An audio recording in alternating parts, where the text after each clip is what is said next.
O narcisista, ele é acossado por aquilo que ele mais ama odiar, ok? Porque o amor não pode ser destruído.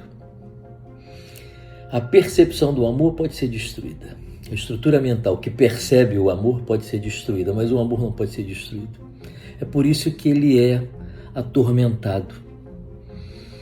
É por isso que o narcisista tem a necessidade visceral nas entranhas dele de fazer o outro sofrer, porque o estado dele é de contínuo sofrimento. Ele criou a fantasia de que se ele fizer o outro sofrer, ele empurra para dentro do outro o próprio sofrimento e alivia a ele mesmo. Mas ele precisa perceber que o outro está sofrendo. Ele precisa perceber que o outro depende dele, na fantasia dele. Depende dele. Porque ele odeia perceber que o amor nos faz depender do outro. Quando a gente ama alguém, a gente fica vulnerável a essa pessoa.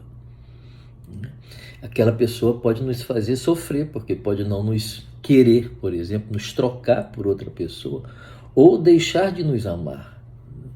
E esse é um duro golpe que todos nós passamos por ele na jornada de nossa vida, para entendermos que não somos absolutos para ninguém. Somos absolutos só para Deus. Mas para as outras pessoas, nas nossas relações interpessoais, nós somos completamente substituíveis. E a qualquer momento podemos deixar de amar aquele ou aquela que foi o nosso amor, aquele ou aquela que nós juramos eternidade, quando dizemos a ele ou a ela que o ou a amaríamos por toda a vida. Podemos trair esse pacto. E também o outro pode trair esse pacto, de não poder cumprir a jura, a promessa feita de que aquele amor seria para toda a vida. Não é isso que a gente promete quando a gente se casa, no ritual católico, né? Na doença e na saúde, né? E para toda a eternidade. A Igreja Católica, só em casos muito especiais, anula um casamento. Fora disso, não anula, porque ela entende que o casamento precisa ser uma jura a ser cumprida de eternidade do amor, né? O narcisista, ele é uma criatura endemoniada, no sentido espiritual do termo, é claro, né? Ele é uma pessoa que não pode dormir bem, né? Ele não pode descansar. Ele sempre está maquinando aonde ele vai atacar para poder, né, se sentir vivo e amenizar uma dor dentro dele que ele não quer perceber, que ele não quer entrar em contato com essa dor, porque essa dor é fantasiada como uma dor intolerável de ser tolerada. É uma fantasia, tudo isso é uma fantasia. É uma fantasia que se torna realidade devido à crença da pessoa nesta fantasia. Quando eu creio numa fantasia, ela se torna real para mim. Então, o que eu vejo acontecer a miúde no consultório, né? O narcisista envolve, nós já sabemos, né? Ele vai, envolve. Vamos pegar um caso de um homem narcisista, ok? Não de uma mulher narcisista. Há mulheres narcisistas, mas a impressão que se tem é que a população masculina é mais inclinada ao narcisismo, talvez por uma questão cultural. Isso é outra discussão. Então, o homem narcisista seduz a mulher e depois que ele vê que ela está seduzida, que ele se apresentou como aquele cara para lá de perfeito, né? Ele, de uma hora para outra, ele retira a persona, a máscara de perfeição, de nobreza, de atenção absoluta. E a pessoa, claro, confiou, ela cai numa espécie de abismo, né? E que se não tiver uma estrutura psicológica que a sustente, isso pode levar a pessoa a uma depressão, por exemplo, até mesmo prejudicá-la profissionalmente, por exemplo, né? Poderia. Mas essa é a ideia. Quanto mais destruído o objeto ficar, mais feliz o narcisista fica, porque quanto mais dor ele avista, mais essa dor dolorosa para o outro lembra a dor dolorosa dele, que é muito grande e que o persegue sistematicamente. Então, mais ele experimenta o sentimento de ser amado, né? Olha que merda! Criatura, para se sentir amado, tem que ver o outro sofrer. Ao invés de aproveitar o amor, o indivíduo fica construindo o amor para depois urinar em cima, defecar em cima, destruir, passar a mão na brincadeira, ao invés de saborear. Não. Para saborear tem que destruir. Isso é vida. Isso é vida. Isso tudo só para achar que é amado. Uma ilusão, inclusive. Uma ilusão, porque a pessoa se recupera de alguma maneira, né? Há casos trágicos. Né? Em que, e aí nesse caso inverte aqui a situação, né? Agora mesmo uma pessoa conhecida, né? Homem, se suicidou, se enforcou, né? Porque a mulher não o quis mais. E a mulher é uma narcisista.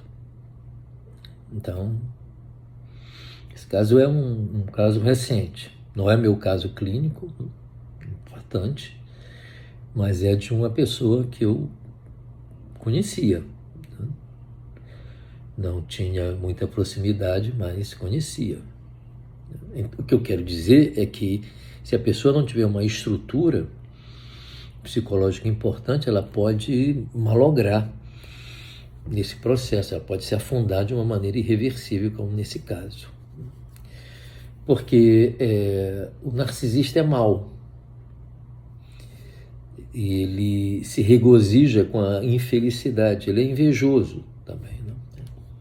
Eu digo que o complexo de Narciso é posterior, e ao complexo de Lúcifer, que é invejoso. Lúcifer era um narcisista, né? Ou Narciso era luciferino. Tanto faz você fazer esse jogo. Então, no nosso caso, né, eu presenciei um caso em que o indivíduo terminou com a namorada, assim, de uma maneira súbita, assim, como se ela não fosse nada, assim. Quase que expulsou a mulher da casa dele. Ela sofreu, mas suportou o sofrimento.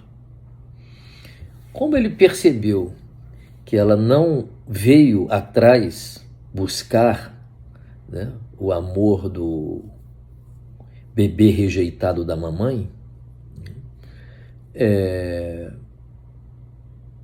começou a cercar de novo, de modo indireto, porque não pode mostrar que está sentindo saudade.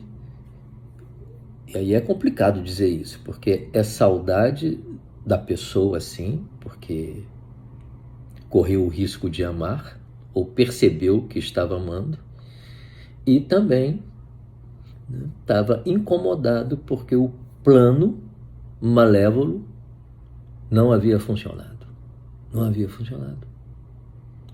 E aí o feitiço estava virando contra o feiticeiro. O feiticeiro estava angustiado. Todo sentimento dentro do narcisista que coloca o outro como tendo importância é atacado psicoticamente por ele, é destruído dentro da mente dele. Para o narcisista, o objeto não pode ter importância, porque senão o objeto destrói. A vida dele é uma vida no limite. Ou ele se destrói ou ele destrói. Que merda, né? De novo. E tudo por causa de uma fantasia. Então, uma fantasia onipotente. Então, esse indivíduo voltou de novo a ficar por perto, né? Aí conseguiu uma aproximação, mas a pessoa se manteve, né, ali, distanciada. né? E voltou tudo de novo, se mostrou extremamente gentil, atencioso, cuidadoso, né? Sedutor, né? Mas a pessoa se manteve ali, distanciada, né? E zero surpresa, né? 3 dias depois veio a mensagem completamente delirante, psicoticamente delirante. É uma mensagem dizendo que, olha, eu estive aí para conversar com você, nós nos encontramos, mas é como amigo, tá? É só amizade, não é mais do que amizade. O que aconteceu aí? Uma negação da realidade. O sentimento de ter sido rejeitado foi tão grande que ele teve que criar um substitutivo, né, da dor, que não pode ser suportada na fantasia do narcisista, né, para se colocar novamente como referência afetiva do outro. O que tinha acontecido ali foi o contrário, exatamente o contrário. O contato dele com os sentimentos dele, com a vulnerabilidade e com a dependência. Mas como o objeto se comportou de modo distanciado, porque aprendeu a lição,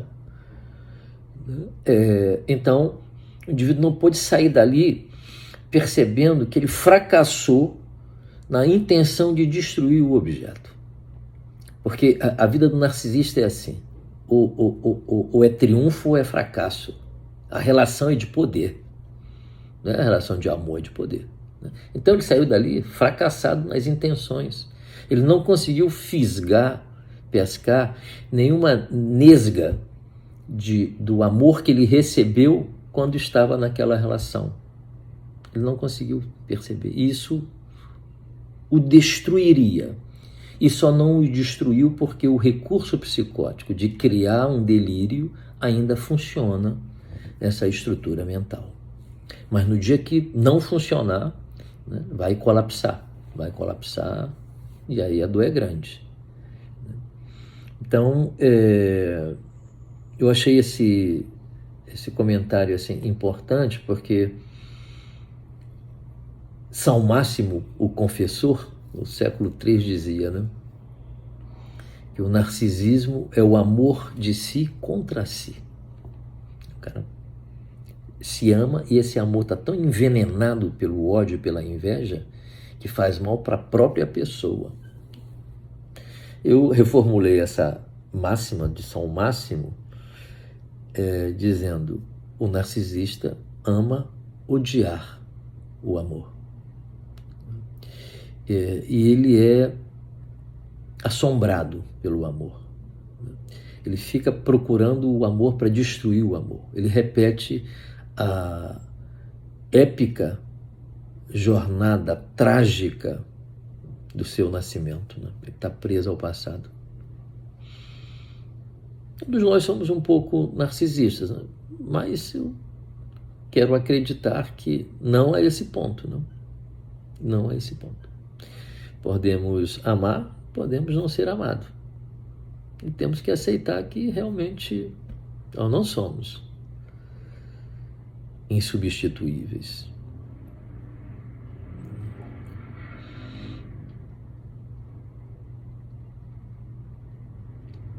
E que a iluminação nos alcança quando nós aceitamos com muita humildade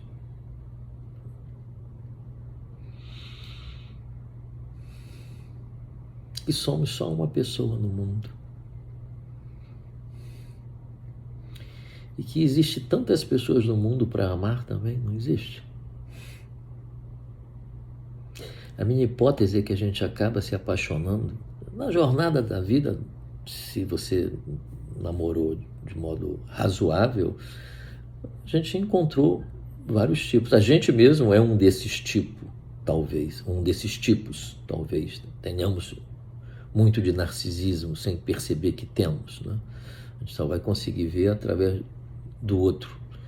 O outro nos sinalizando isso, nos ajudando a perceber, e uma abertura de coração para aceitar isso e resolver isso, né? Mas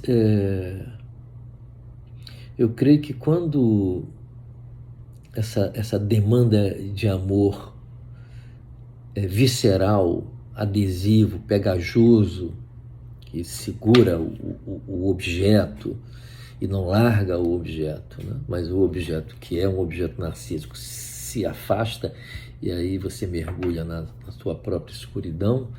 Eu acho que quando você suporta isso e volta dali, de modo positivo, é claro, né? Tendo aproveitado a experiência e aprendido com a experiência, como diz Bion, eu acho que você começa a olhar para o mundo como grandes possibilidades de amor. Não mais o amor da fissura, da adicção, mas um novo amor. É o mesmo amor, é o mesmo Eros, mas um Eros mais profundo.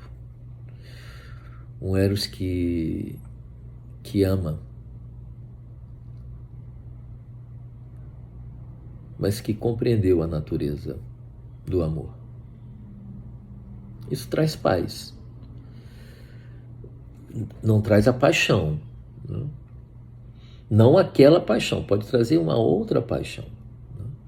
Mas aquela paixão da fissura, né?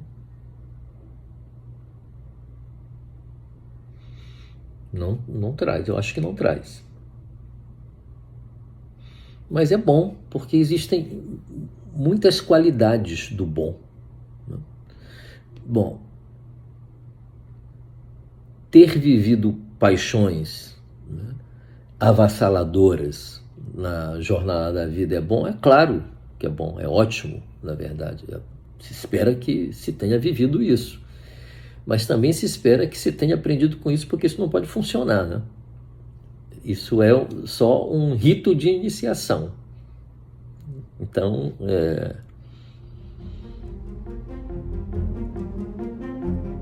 tudo isso é muito sério, mas depois que você enxerga melhor, é verdadeiramente só uma ilusão.